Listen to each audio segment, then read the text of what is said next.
ایران اور امریکہ کی جو جنگ ہے اس کی آگ اب آہستہ آہستہ پاکستان کو اپنی لپیٹ میں لے رہی ہے. ہمارے یہاں کوئی حملہ نہیں ہو رہا، کوئی بم نہیں مار رہا، کوئی میزائل نہیں مار رہا، لیکن ہمارے یہاں سب سے بڑا جو مسئلہ ہے وہ پیٹرول کا ہے. پیٹرول کی جب آمد و رفت میں خلل آئے گا تو پاکستان کے لیے وہ بم سے بھی زیادہ خطرناک ہے، کیونکہ پاکستان کی بجلی، پاکستان کی اکانومی چلتی پیٹرول پہ ہے. آپ کو پتہ ہے آبنائے ہرمز، جس کو اسٹریٹ آف ہرمز کہتے ہیں، یہ ایک سمندر کا، آپ تصویر میں دیکھ رہے ہوں گے، ایک سمندر میں ایک تنگ راستہ ہے جو ایران، یو اے ای اور عمان کے درمیان میں سے گزرتا ہے. اب اسی جگہ پر ساری ٹینشن ہے، آپ کو پتہ ہے ایران پہ حملے ہو رہے ہیں، ایران آگے سے حملے کر رہا ہے. تو سب سے پہلے یہ جگہ بلاک ہوئی، ایران نے اس جگہ کو بلاک کر دیا. یہاں سے پوری دنیا کو 20% جو آئل ہے اس کی سپلائی ہوتی ہے. اب وہ رک گئی ہے. اب پاکستان کے لیے ایشو یہ ہے کہ اگر آئل نہیں آئے گا تو ہماری بجلی بھی نہیں چل سکتی، ہماری گاڑیاں بھی نہیں چل سکتی، ہمارے کارخانے بھی نہیں چل سکتے. پورا ملک جو ہے وہ ایک قسم کا رک جائے گا.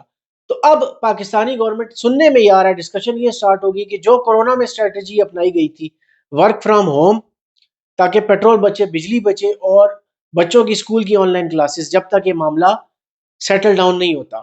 دوسرا، اب پہلے 15 دنوں بعد پیٹرول کی پرائس چینج ہوتی تھی، اب ہر ہفتے ہوگی، کیونکہ اب پیٹرول کی جو پرائس ہے وہ اوپر جائے گی. یہ تو کنفرم ہو گیا.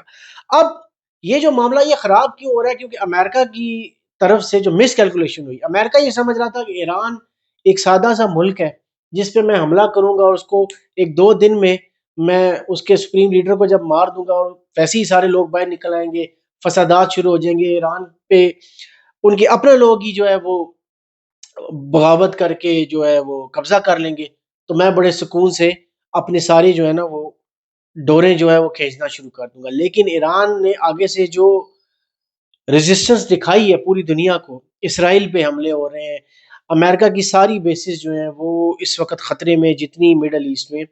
تو امریکہ کے بھی ہاتھ پاؤں پھول گئے اور اسرائیل کے بھی ہاتھ پاؤں پھول گئے، اور جو ان کے سارے آپس میں ان کی دوستی یاری تھی مڈل ایسٹ والوں نے جو بیسز دی ہوئی تھی امریکہ اور اسرائیل کو، ان کے بھی ہاتھ پاؤں پھول گئے، کیونکہ ان کی اکانومی میں بھی افیکٹ آنا شروع ہو گیا.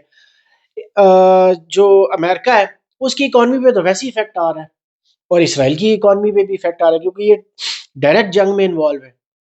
تو اب یہ جو امریکہ اور اسرائیل کی کیلکولیشن خراب ہوئی ہے، وہ اس کی وجہ سے اب یہ آگ جو ہے یہ صرف اس ایریے میں نہیں رہے گی جس جگہ پہ جنگ ہے، اب یہ اکانومی کی صورت میں، اکانومی کی بگاڑ کی صورت میں پوری دنیا میں پھیلے گی. اور میری یہ دعا ہے کہ پاکستان تھوڑی سی اسٹریٹجی ایسی اپنائے، عوام ایسی اسٹریٹجی اپنائے، یہ نہ لائنیں لگ جائیں پیٹرول پمپس پہ تو جو ہم نے مہینہ 2 مہینہ پیٹرول چلانا ہے وہ پتہ چلے 4 دنوں میں ہی ختم ہو گیا. کیونکہ ہمارے میں جو ہے وہ جلد بازی اور سیلفشنس بہت ہے نا. تو اس کی وجہ سے اب تھوڑا سا حکومت کو بھی احتیاط اب یہ کرنے کی ضرورت ہے کہ ایسی اسٹریٹجی اپنائے جس سے بجلی بھی، ہماری بجلی بھی پیٹرول سے بنتی ہے، ہماری ہر چیز جو ہے نا وہ پیٹرول سے چلتی ہے.